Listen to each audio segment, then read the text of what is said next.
한 아이가 태어났습니다. 부모가 보니까 나면서부터 이 아이가 병약해서 죽을 것 같이 보였습니다. 일가 친척들에게 이 아이를 보였는데 이 아이는 오래 살지 못할 것이라고 친인척들도 그렇게 얘기했습니다. 그래서 17세가 되었습니다. 그래서 22세까지 5년 동안 3번이나 말라리아에 걸려서 죽을 고비를 또 넘겼대요. 19세 때는 천연두에 걸려서 그랬고 20세 때는 늑막염에 걸렸고 35세 때는 급성 이질에 걸려서 사경을 헤매기도 했다고 합니다. 43세가 되었을 때는 치아가 거의 다 못 쓸 정도로 몸이 망가졌다고 합니다. 고통 중에 고통이 가중되었습니다. 그러나 그는 큰 어려움을 겪을 때마다 마음에 다짐한 것이 있었습니다. 하나님이 나를 택하셨고 지금까지 인도하신 하나님, 그 하나님은 나를 살려두시는 이유는 하나님께서 나에게 주신 사명이 있다. 그거를 어릴 때부터 품고 살았다고 합니다. 그 사실을 믿었다고 합니다. 드디어 이 사람이 43세가 되었습니다. 1775년도입니다. 미국의 혁명군의 총사령관이 되어서 독립관을 지휘하면서 승리를 이끌었습니다. 12년 후에 55세에 대통령이 된 남자입니다. 이 사람이 미국 초대 대통령 조지 워싱턴입니다. 여러분, 이 아이가 태어났을 때에 병약해서 부모가 죽을지도 모른다고 친인척들에게 이 아이를 보였을 때에 죽을지도 모른다고 했는데 이 아이는 공부도 못하고 수많은 병원 가운데서 살아야 되었습니다. 그런데 그는 하나님이 나를 택하셨고 인도하시고 나의 사명이 있다는 것을 깨달았습니다. 여러분, 고난을 당할 때는 한없이 힘듭니다. 그 고난이 지난 후에는 그 고난을 통해서 훈련시키신 하나님의 손길을 보게 됩니다. 여러분, 밤이 깊으면 새벽이 멀지 않았다는 것을 보내는 신호인 것입니다. 우리는 새로운 날을 기대하면서 살아야 되는 것입니다. 사람은 누구나 고난을 싫어합니다. 고난에 대해서 의식적으로, 무의식적으로 거부하는 거부감을 누구나 다 가지고 있습니다. 왜냐? 그 고난이 너무나 힘들기 때문인 것입니다. 특별히 그리스도인의 경우에는 고난을 너무나 싫어합니다. 고난에 대한 이해를 부정적으로 보기 때문인 것입니다. 그래서 어떤 방법으로든지 그 고난을 벗어나려고 하는 것입니다. 그래서 어떤 사람은 고난을 체념하는 것입니다. 그래서 체념 가운데 고난을 받아들이지를 못하는 경우가 많이 있습니다. 여러분, 체념은 고난의 수능에 가는데 어느 정도 도움이 될 수 있지만은 고난 자체를 개선하는 데는 어려움을 가지고 있습니다. 그래서 운명론자들은 고난이 오면은 체념합니다. 될 대로 되라고. 그렇게 합니다. 어떤 사람은 고난이 오면 도피합니다. 도망가 버립니다. 잠적해 봅니다. 왜냐? 그것을 극복할 힘도 없고 그 생각만 해도 우울하고 관심을 가지니까 미칠 것 같고 그래서 노력하려고 하니까 노력할 힘이 없고 그래서 고난이 다가오면 도피하는 사람들이 있습니다. 고난이 다가오면 자기 연민 가운데서 살아가는 사람이 있습니다. 스스로 파멸의 웅덩이에 자기 감정을 집어넣어 가지고 오버세싱해서 그 감정의 무게를 해서 그곳에다가 매몰시켜버리는 그러한 사람들이 있습니다. 고난이 다가오면 형벌로 받아들이는 사람들이 있습니다. 옛날 이방신들을 믿는 이교도들은 이 고난을 형별로 신의 노여움으로 받아들였습니다. 그래서 많은 재물들을 해가지고 이 신에게 바쳤는 역사적인 기록들이 있습니다. 그 중에 한 사람이 아브라함이었습니다. 불러내기 전에요. 여러분, 고난에 대해서 올바르지 이해하지 못하는 사람들은 체념하거나 도피하거나 자기 연문 가운데 또한 고난을 형별로 받아들이기 때문에 그러한 사람들입니다. 여러분, 구글이 놀라운 성과를 천문학적인 투자와 연구 개발 노력에서만 얻어진 것이 아니라고 합니다. 구글이요. 1998년도 구글을 창립한 사람이 두 사람이죠. 페이지라는 사람하고 브린이라는 사람입니다. 이 사람들은 성량이 아주 강한 사람들입니다. 독특한 기업 문화를 가지고 있고 실패를 두려워하지 않는 그들만의 철학을 가지고 있었던 두 사람이 만났습니다. 구글의 인사 담당 부사장으로 40여 개국의 구글 소속 임직원 5만 명을 관리하는 책임자가 있는데 이 사람은 보커입니다. 이분이 이제 인터뷰를 했습니다. 이 왜 구글이 실패를 두려워하지 않느냐? 기자들이 그런 질문을 던졌을 때에 페이지와 브린 이러한 독특한 문화를 가지고 있는 이 사람들의 얘기를 하면서 그렇게 얘기했습니다. 구글은 실패의 낙인 효과를 없애기 위해서 체계적으로 노력하고 있습니다. 우리는 직원들에게 풀 수 없는 과제를 준다는 거죠. 유명한 사람을 뽑아가지고 그 사람에게 풀 수 없는 과제를 준다는 겁니다. 그러니까 이 수재들이 얼마나 기분 나쁘겠습니까? 유명한 수재들을 다 뽑았는데 그들이 이제 이성을 잃고 분노하고 결국 실패한다는 겁니다. 하지만 그 뒤를 이어가는 사람들은 앞에 실패했기 때문에 이 사람들의 교훈을 삼아서 새롭게 도전한다는 겁니다. 한마디로 훈련을 통해서 실패에 대한 내성을 길러준다는 것입니다. 그래서 구글이 오늘 있다는 겁니다. 그래서 구글은 직원으로 들어가면 감당할 수 없는 과제를 맡겨가지고 이 사람이 무너지도록 만드는 것입니다. 이거는 예수님이 사용했던 용어 가운데 상심의 가능성이라는 심리학 용어가 있습니다. 그 용어를 예수님을 욕하고 막 이렇게 핍박하고 이런 사람들에게 어떻게 하느냐? 통념을 깨는 기적을 베풀어 줬습니다. 그래서 이 사람들이 저분이 참 인간이요 참 신이라는 것을 깨닫기 시작하도록 기적을 베풀어 주셨다는 거죠. 이건 뭐냐? 상심의 가능성, 상심을 통해 가지고 새로운 가능성을 보게 된다는 것입니다. 여러분, 일하는데 구글을 통해서 우리가 배울 수 있는 것이 뭡니까? 훈련을 통해서 실패에 대한 내성을 길러준다는 것입니다. 그래서 실패를 훈련시키는 기업이 있느냐? 구글이었습니다. 그래서 오늘날 구글이 있다는 것을 우리가 다시 한번 실감하게 됩니다. 오늘 본문에서 우리가 고난을 궁극적으로 받아들일 수 있는 새로운 안목을 제시해 줍니다. 여러분, 그동안의 고난을 체념적으로 받거나 도피적으로 받거나 자기 연민으로 받거나 고난이 형벌로 받았다고 하면 오늘 성경이 우리들에게 주는 고난을 긍정적으로 받아들일 수 있는 새로운 안목을 이 본문을 통해서 우리는 키워가야 되는 것입니다. 하나님의 훈련으로서의 고난을 말씀하고 있습니다. 할렐루야. 그러면 인내할 수 있습니다. 잠언서에 말합니다. 내 아들아 여호와의 징계를 경히 여기지 말라. 그 꾸지람을 싫어하지 말라. 대저 여호와께서 그 사랑하시는 자를 징계하시느니라. 마치 아비가 그 기뻐하는 아들을 징계한 같이 하시니라. 그 구약의 말씀을 그대로 여기에 따왔습니다. 인용해 왔습니다. 여러분, 자식을 사랑하는 부모일수록 자식에게 징계를 가합니다. 잔소리를 합니다. 그 잔소리를 받는 자식은 그대로 받아들이면 그 자식은 잘 될 수밖에 없는 것입니다. 부모가 자식을 징계하는 것은 그 자식이 온전한 사람이 되게 하기 위해서인 것입니다. 여러분, 자식을 훈계하지 않는 부모가 있다고 하면 그 자식이 자기가 낳은 아이가 아니거나 무능한 부모일 수밖에 없는 것입니다. 하나님께서는 그의 사랑하시는 백성을 훈련시키는 것도 징계함을 통해서 훈련한다는 것을 오늘 이 성경을 우리들에게 말씀해 주고 있는 것입니다. 하나님의 징계는 그런 것을 받아들이는 사람에게는 언제나 역경이나 고난으로 나타납니다. 그러나 실제로 그것을 통해서 하나님이 훈련하는 방법인 것입니다. 어떤 사람에게는 건강을 통해서, 어떤 사람은 물질적인 면을 통해서, 어떤 사람은 가는 길을 막고 고난을 주시는 것입니다. 그 고난을 통해서 우리가 긍정적으로 받아들이고 새로운 안목으로 하고 하나님의 말씀에 근거해서 기도하고 예배하고 그것을 통해서 뚫고 나갈 수 있는 새로운 힘과 용기를 주시는 분이 하나님이라는 것을 우리는 기억해야 되는 것입니다. 그래서 고난을 보다 긍정적으로 받아라. 오늘 이 본문의 핵심인 것입니다. 그러면 그 하나님의 훈련, 그 역경 고난을 통해서 새로운 축복을 우리들에게 주신다고 말씀해 주고 있는 것입니다.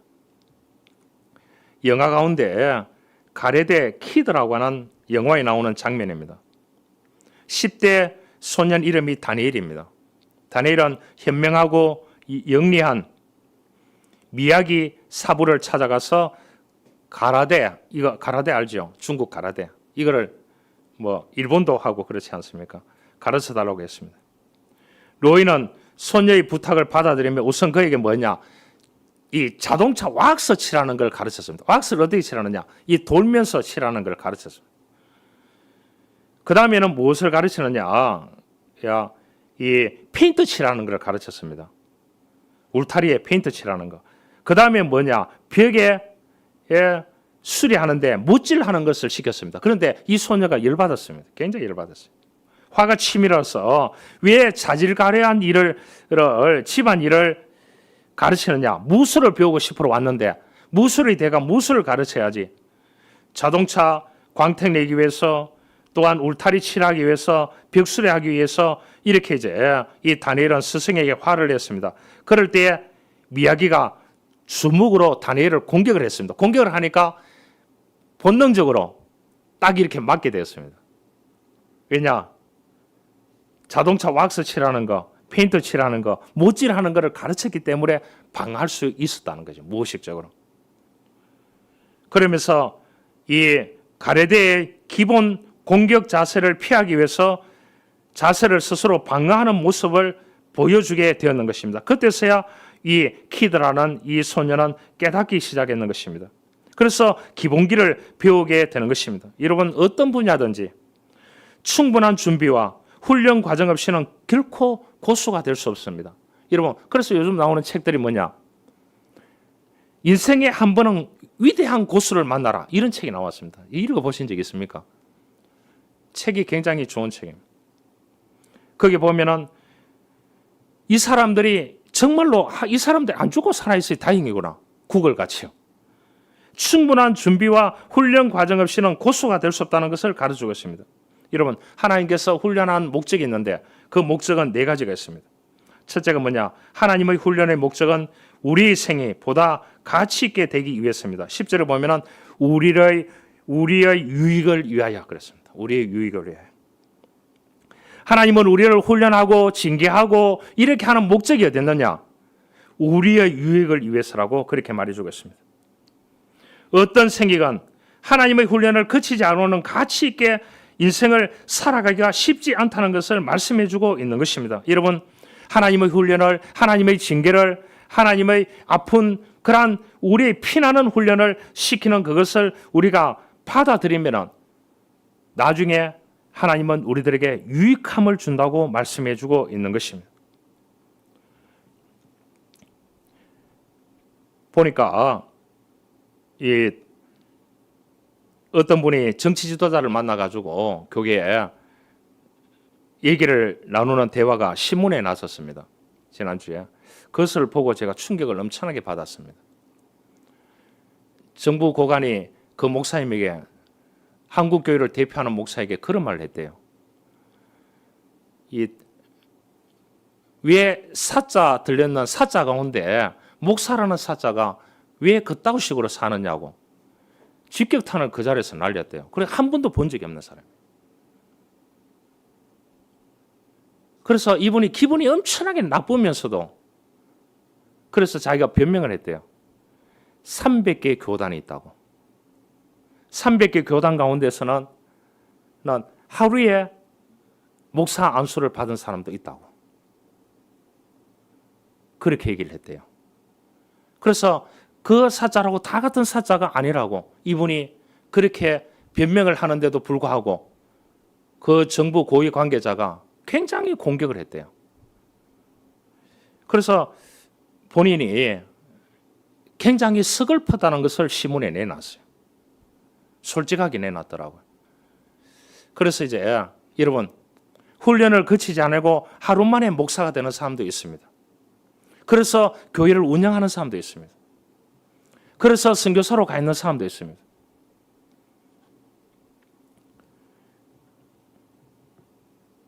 어떤 사람은 피나는 노력을 해가지고 그 교단의 절차를 거쳐가지고 10년 만에 목사가 되는 사람도 있습니다.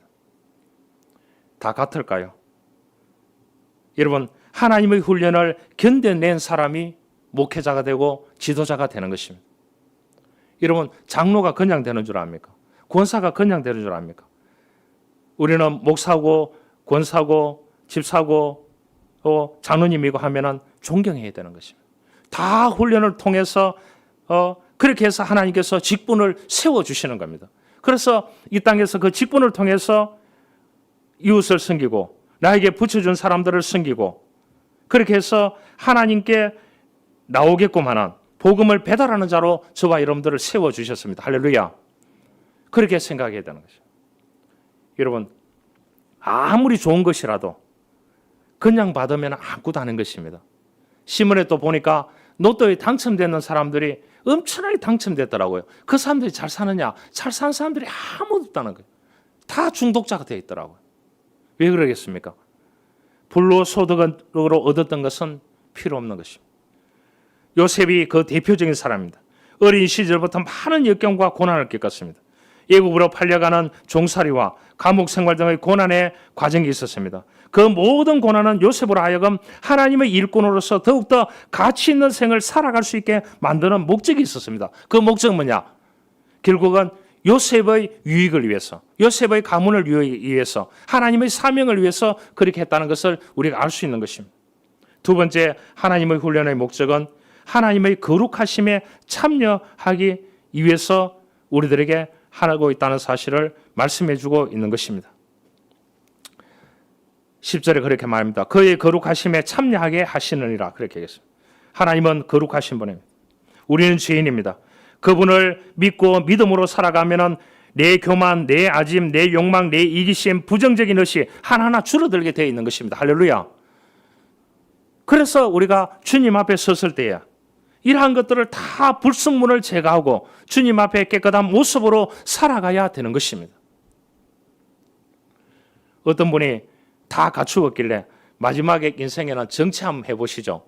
제가 농담 비슷하게 그렇게 얘기했습니다. 그렇게 하니까 정치하다가 나중에 신앙 잃고 천국 못 갑니다. 그렇게 저보고 우스갯소리로 얘기를 했습니다. 이 우스갯소리에는 뼈 있는 말입니다. 굉장히 뼈 있는 말. 여러분, 부귀 영화가 뭐 필요하고 지위가 뭐 필요하고 우리가 나이 들어가면서 뭐가 필요합니까? 주님 앞에 섰을 때에 내가 교만도 버리고 아집도 버리고 이 세상의 욕망도 버리고 이기심도 버리고 부정적인 의식 다 버리고 깨끗한 모습으로 순결한 마음의 소유자로 이 땅에서 건져 올렸는 수많은 사람을 건져 올렸는 그것의 사명을 가지고 주님 앞에 거룩한 모습으로 서야 될 줄 믿습니다. 여러분, 1월달이 시작됐는데 3월달이 가고요. 3월달이 가고 6월달이 되었습니다. 이렇게 세월이 빨리 갑니다. 예수님께서 말씀하시기를 마음이 청결한 자가 하나님을 볼 수 있다고 했습니다. 청결한 마음은 하나님의 훈련을 통해서만 이루어지는 것입니다. 4세기 시인이었던 아우렐리우스의 기도문입니다. 세밀한 저희가 감정들을 감찰해 주소서, 저희의 생활들의 모든 순간들을 살펴주소서. 그리하오면 주님의 씻어주시는 빛이 많은 필요한 더러운 얼룩들이 그곳에서 많이 발견될 수 있을 겁니다. 여러분, 하나님은 우리의 감정 모든 것을 감찰하시는 분입니다. 감찰하고 우리를 치유하시는 분입니다. 우리는 주님의 거룩함에 초대받는 사람들입니다. 우리가 믿음으로 살아가면 하나님은 우리의 거룩하심에 참여시켜서 불순물들을 다 제거해 주시고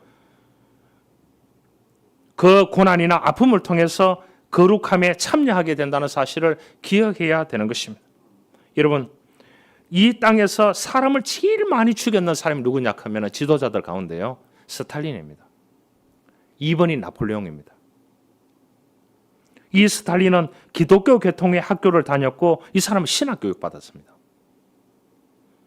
주변 지도자들이 신앙과 심성을 바로잡아주지 못했기 때문에 이러한 극악무도한 지도자가 생겨나는 것입니다. 김일성은 모친이 권사님이었고 본인도 교회를 다니고 그렇게 했습니다. 동족 전쟁을 일으키고 북한 땅의 교회를 다 없앴습니다. 부모나 지도자가 그 마음을 바로잡아 주지 않았기 때문에 이러한 사태가 벌어지게 되는 것입니다. 반면에 미국의 유명한 인물 중에 조지 워싱턴이나 링컨 등과 같은 사람들은 모두 부모에게서 신앙교육과 성품교육을 잘 받았기 때문에 역사에 좋은 평을 받으며 널리 알려진 선한 영향력을 끼쳤는 사람이 되어졌는 것입니다. 세 번째, 하나님의 훈련의 목적은 의 평강한 열매를 맺기 위함이라고 했습니다. 11절에 무릇 징계가 당시에는 즐거워 보이지 않고 슬퍼 보이나 후에 그로 말미암아 연단하는 자에게는 의와 평강한 열매를 맺는다. 그렇게 얘기했습니다. 그 책 가운데 유명한 책이 있죠. 죽음의 수용소라는. 교양 강좌, 대학교 가면은 인문학이 읽는 첫 번째가 이 죽음의 수용소, 빅터 프랭클입니다. 제 시절에는. 아이슈베츠 수용소에서 유대인들이 600만이 학살당하지 않았습니까? 수용소에 끌려오면 건강한 사람은 강제 노역을 시킨대. 건강한 사람은 강제 노역을 시킨대. 허약한 사람을 색출해서 다 어디 보냈냐? 가스실로 다 보냈대. 작가인 이 빅터 프랭클은 끝까지 살아남게 됩니다. 그는 이렇게 증언했습니다. 마지막까지 살아남은 생존자들은 체격이 좋은 사람이 아니었다는 거예요. 그들은 이에 체력이 바닥나고 약골이 되었고 최후의 생존자들은 살아남아야 할 이유, 생존의 목적을 뚜렷하게 가지고 있었던 사람이었다고 그렇게 말했습니다. 바로 극한 상황에서도 생존의 열쇠는 체력이 아니라 살아남아야 되는 이유, 생존의 목적이었다는 겁니다. 여러분, 고난 자체가 견디기 어려운 것이 아니라 그 까닭을 모르니까 못 견디는 겁니다. 이런 고난이 많이 있습니다. 그러잖아요. 그래서 이 사람이 이제 냈는 기법이 있습니다. 의미 부여하는 노고 테라피를 만들어냈습니다. 사람들이 삶 속에서 의미를 찾도록 해야 되겠다. 의미를 찾게 되면 그 의미를 통해서 새로운 일을 도전하고 새로운 의미를 가지고 인생을 살아갈 수 있다. 그렇게. 여러분 기도하실 때 그렇게 하기를 바랍니다. 하나님 나에게 새로운 의미를 달라고. 하루하루에 해석할 수 있는 새로운 의미를, 긍정적인 의미를 달라고 기도하시길 바랍니다. 할렐루야. 그대로 될 줄 믿습니다. 네 번째, 하나님의 훈련의 목적은 온전한 복종입니다. 9절에 말씀합니다. 우리 육체의 아버지가 우리를 징계하여도 공경하였거든 하물며 모든 영의 아버지께서 더욱 복종하려 살려 하지 않겠느냐 그러겠어요. 훈련한 하나님은 하나님께 온전한 복종하는 삶을 살아가려고 하는 것입니다. 여러분, 우리는 순종하기도 힘듭니다. 그렇죠? 그런데 복종하라고 합니다. 요나에게 하나님은 니느웨 가서 복음을 전해라고 순종을 요구했을 때 하지 않았습니다. 스페인으로 가는 배를 탔습니다. 그를 풍랑을 일게 하고 그를 제비 뽑아서 바다에 던졌습니다. 물고기가 그를 삼켰습니다. 그러면서 그에게 복종을 요구했습니다. 그래도 못하겠다. 그렇게 했을 때 하나님은 그를 국종시켜서 니느웨로 보내게 됩니다. 여러분, 우리에게 하나님은 끝없이 순종하라고 요구하는데 순종을 안 하니까 어떻게 합니까? 징계합니다. 우리의 유익을 위해서, 거룩함에 참여하기 위해서, 또한 열매 맺기 위해서. 그래도 안 하니까 어떻게 합니까? 하나님은 복종시키십니다. 여러분, 하나님의 훈련의 목적은 우리를 복종시키는 삶인 것입니다. 예수 그리스도께서 십자가에 달린 것은 우리의 죄 때문에 주님께서 하나님의 뜻에 복종했는 것입니다. 그러면서 우리가 구원함을 받았는 것입니다. 하나님의 훈련은 때때로 우리에게 피곤함을 줍니다. 좌절을 느끼기도 합니다. 그래서 비틀거리거나 주저앉을 수도 있습니다. 그때마다 우리는 믿음의 주요 온전케 하시는 이인 예수를 바라보라고 오늘 성경은 우리들에게 말해주고 있습니다. 2절에서 믿음의 주요 또한 온전케 하시는 이인 예수를 바라보자.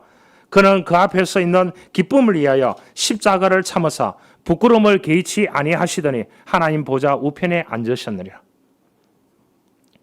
여러분, 우리가 사는데 부끄러움도 많이 있습니다. 창피한 일도 많이 있습니다. 여러분, 그래서 너무 직책을 좋아하면 안 되는 이유가요. 저는 다시 태어난다 하면 이 땅에 기회가 주어진다 하면 기회가 안 주어지지만 그냥 평범한 농부로 살고 싶습니다. 그래서 하나님 열심히 섬기고요. 여러분, 직책을 받는 이 무게감이라 하는 것은 어떤 줄 압니까? 여러분들하고 저하고는 차원이 다르게 느껴집니다. 저는 모든 것을 통합적으로 봐야 되는 지도자에 올라와 있어요. 그래서 제가 30살에 안수를 받았고 너무 힘들었습니다. 그래서 앞으로 목사 되는 사람은 50이 넘어서 받아야 되겠다. 그런 생각을 해본 적이 하루 이틀이 아니었습니다. 여러분들이 왜 목사님이 저렇게 하지 않을까? 그렇게 생각할 수 있습니다. 얼마든지 그렇게 생각하셔도 됩니다. 그러나 저희 생각은 완전히 다릅니다. 여러분 생각하고 다를 수밖에 없습니다. 수많은 것을 참고 인내하고 이렇게 해야 되는 것입니다. 얼마나 피곤함이 많겠습니까? 얼마나 좌절을 느끼기도 하겠습니까? 얼마나 비틀거리겠습니까? 그럴 때마다 지도자는 바라볼 수 있는 것은 주님밖에 없는 것입니다. 살아계셔서 나와 함께 하시는 믿음의 주요 온전케 하시는 이인 예수를 바라볼 수밖에 없는 상황이 주어지게 되는 것입니다. 그러나 여러분들은 어렵고 하면은 주변 사람들이라도 보고 의논하고 나눌 수 있지 않습니까? 에스키모인들이 가장 사는 지방이 춥다고 합니다. 4월에 영하 20도래요. 가을 가장 추울 때는 영하 40도에서 50도까지 내려간답니다.